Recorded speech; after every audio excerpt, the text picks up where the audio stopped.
총선을 앞두고 결국 주식 투자하는 사람들에게 표를 얻겠다는 좀 포퓰리즘적인 그런 정책이 아닌가 생각이 만약에 이제 금투세까지도 이제 부과가 되면 더더구나 큰 선들, 특히 또 개인 투자가들, 외국인 투자가들이 손을 뺄 가능성이 굉장히 많다. 저는 우리가 쓸데없는 걱정 중에 하나가 저는 재벌 걱정이라고 생각을 하거든요. 그래서 재벌은 한국 사회에서 그래도 지금 상황이 가장 낫다. 뭐 최근에 반도체 경기가 안 좋았다고 하지만 최근에 AI 때문에 반도체가 다시 살아나고 있거든요. 그래서 정부가 지금 적절한 민생 대책을 내지 않으면은 이 성장률에 가려진 그런 민생의 어려움은 너무 심각할 것이다. 근데 금투세는 그 주식에서 벌어들인 순수익이 5천만 원 이상이 되어야지 그 다음에도 한 20%로 약하게 과세가 되는 겁니다.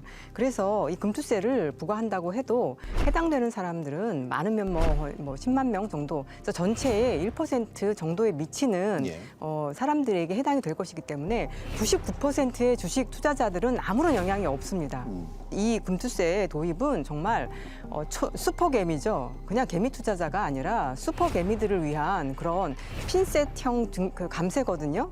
그럼 이거를 왜 도입하냐? 사실은 일반 MZ세대들이 요새 투자를 많이 해요. 그래서 이제 자기들이 보통 그렇게 벌지 못하는데 마치 이것이 도입되면 세금을 낼 것처럼 착각을 하고 있는 거거든요. 그리고 현 정부가 이 MZ세대들한테 조금 인기가 없다 이런 인식이 아닐까 이런 것들 때문에 갑자기 개미 투자자들을 이렇게 우호 세력으로 끌어들이려고 하는 것이 아닌가 싶지만 사실은 대부분의 투자자들은 이와고 상관이 없다. 금투세 대상이 지금 예상은 지금 뭐 15만 명 하지만 그 숫자가 훨씬 더 늘어날 숫자가 예상이 됩니다. 그런데 지금 현재 주식 시장 같은 경우는 이미 미국과의 어떤 금리 역전 현상이 지금 벌어져 있고 또 환율이라든지 이런 등등의 이유로 굉장히 지금 주식 시장이 조금 침체될 우려가 좀 많이 지금 대외 변수가 있는 상황입니다. 자금이 안 흔들어. 그렇습니다. 그런 상황에서 만약에 이제 금투세까지도 이제 부과가 되면 더더구나 큰 손들, 특히 또 개인 투자가들, 외국인 투자가들이 손을 뺄 가능성이 굉장히 많다.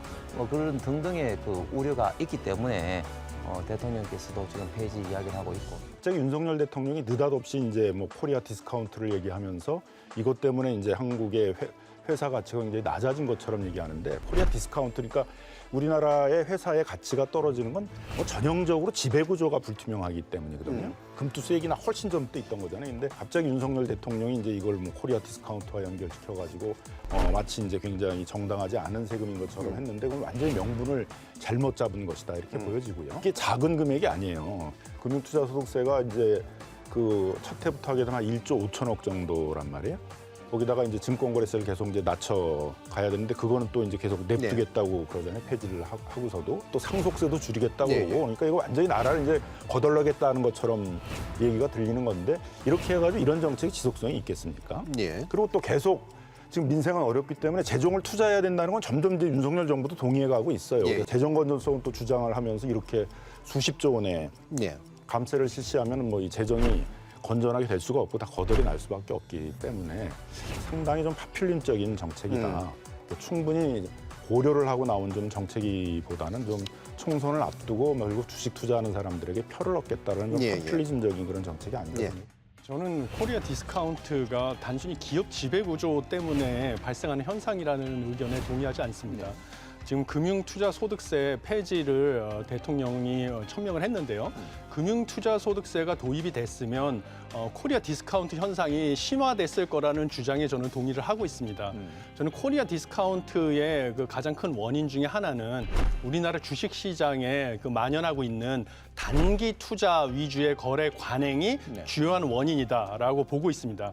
현재 금융투자소득세 그 제도에는 장기 투자를 했을 경우에 세금을 깎아준다는 안이 포함이 돼 있지 않습니다.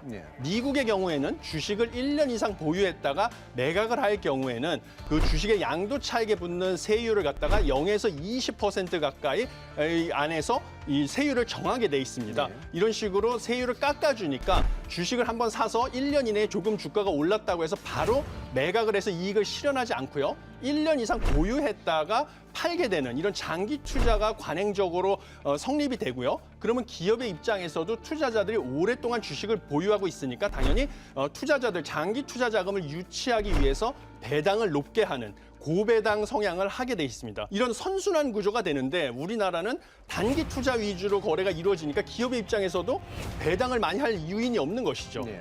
그래서 지금 현재의 금융투자 소득세가 도입이 되면 장기 투자에 대한 유인을 전혀 제공하고 있지 않기 때문에 단기 투자는 더 활성화될 것이고요. 당연히 금융투자 소득세는 폐지를 하고 새로운 장기 투자를 활성화하는 주식 관련된 세제를 다시 입안을 해야 된다. 저는 이렇게 보고 있습니다.